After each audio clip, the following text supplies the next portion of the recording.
I was thinking of uncertainty this week, and I remembered Peter. You are the Messiah, the Son of God. This is what Peter replies when Jesus asks, "But who do you say I am? But who do you say I am?" "You are the Messiah, the Son of God," says Peter with certainty. Peter has been uncertain, but at this moment, at Caesarea Philippi, which you can read about in Matthew 16, Peter speaks with complete certainty. Out of the darkness he has walked into the light.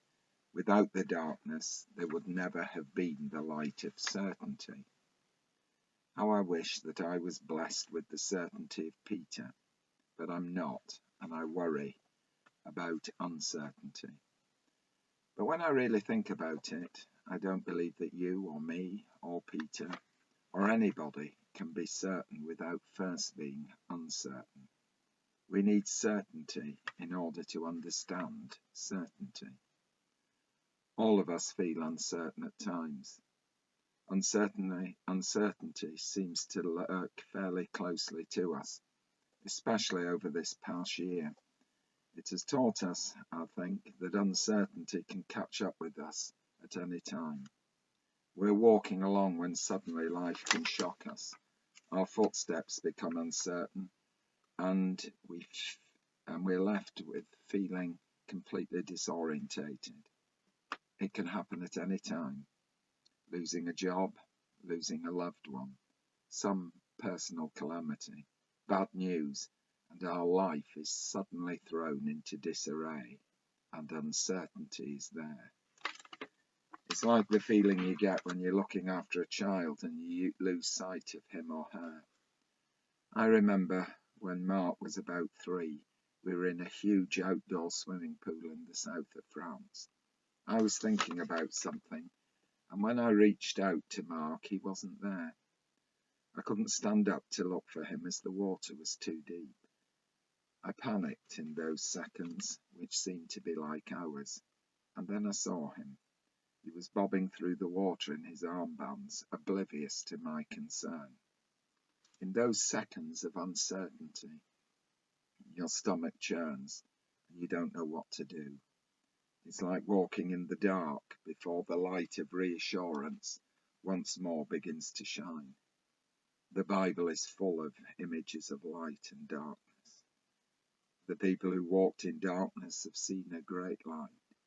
Those who lived in a land of deep darkness, on them light has shined, says Isaiah. Light is important for us as we rely so much on our eyesight, and that is why darkness can be so unsettling.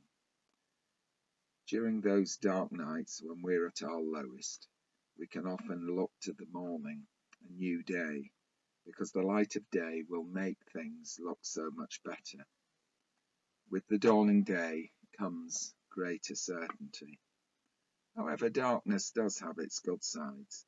It can be useful and it can be necessary. It's not always sinister. Think of an unborn child living in the darkness of the womb, being protected and nourished whilst it lies there waiting to be born.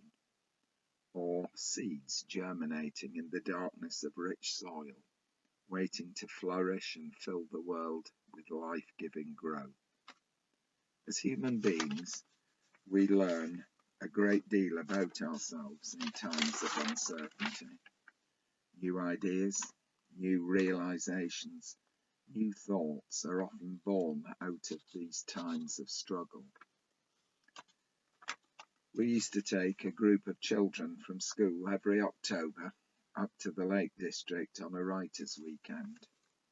The Duddon Valley, for those of you who don't know it, is a fairly remote part of the lakes. It's not often visited, and it's very beautiful. The children were encouraged to think about and engage with the environment, the mountains and caves, the trees and rivers, and everything which surrounded them. We would write poetry and consider our place in the world in which we live and exist. Discussion can be pretty deep. One should never ever overestimate a 9-year-old. On the Friday night, after we'd unpacked and had something to eat, we would set out for a walk in the woods in total darkness, just as people had done for centuries before. Wordsworth, Coleridge, and the Roman soldiers who lived in the valley must all have walked in the silence of the night up and down the roadways.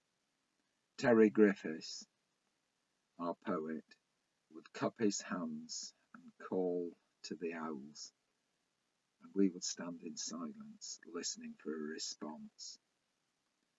We would hear the sounds of the forest, smell the scents of the earth, and hear the silence of the night that was no longer silent, but was still deeply silent. One night, we had a magical experience as we stood and watched moon shadows.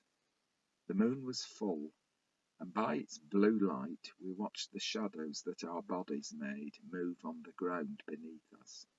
Yes, moonlight actually casts shadows. I'd never seen it before, or ever thought about it before. Our poems for that evening, written past midnight, were called Walking in Moon Shadows. There in the midnight woods, there was no true darkness. Here we stood in the beauty of a moonlit night, marvelling at what we saw. And yet the walk had begun in trepidation and the uncertainty of what the darkness held, without torches to guide us. By the end of the walk, the darkness was no longer there, or it wasn't too dark, it didn't overwhelm us. The darkness had almost become a companion. Uncertainty had become certainty. I will give you the treasures of the darkness, says Isaiah. And in Tolkien's Lord of the Rings, when Frodo sees the beauty of the elvish princess Arwen, he says, "At last I understand why we have waited. This is the ending. Now not only day shall be loved, but night too shall be beautiful and blessed." Paul Simon, the songwriter, also welcomes the night in his lyric, "Hello darkness, my old friend, I've come to talk with you again." The darkness of uncertainty is a reminder that we're all a part of God's glorious mystery. It enables us to glimpse ourselves in other ways, to see much more of the God who gave each of us life and walks with us through the bad times, through those times of uncertainty. Remember Peter when he declares with absolute certainty, "You are the Messiah." To come to that realization, he must, as I've said, have walked first with uncertainty. And he will do it again. Just remember the cock crowing in the courtyard on the night of Christ's Passion and Peter's denial and his uncertainty. How must he have felt as Jesus died on the cross? Certain of his faith or uncertain of his faith?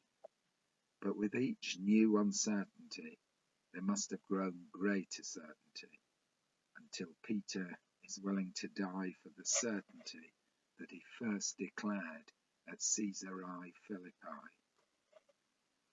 After Jesus has been crucified, he met two of his disciples on the road to Emmaus. You can read about that in Luke 24. They must have felt uncertain, believing that Jesus had died. And what does Jesus say to them? 3 words: abide with me. And those 3 words, of course, became the great hymn, Abide with Me. A hymn that tells of the light of hope that shines bright and overcomes the darkness. In times like these that we're living through, in times of uncertainty, it can be useful to remember Peter, and the uncertainty of those two disciples as they walked on the road to Emmaus, being transformed from their uncertainty into certainty. When darkness deepens, Lord, abide with me. Whenever I feel uncertain, Lord, you will stand by me. May the certainty of God's love abide with us all, now, this day, and for always. Amen.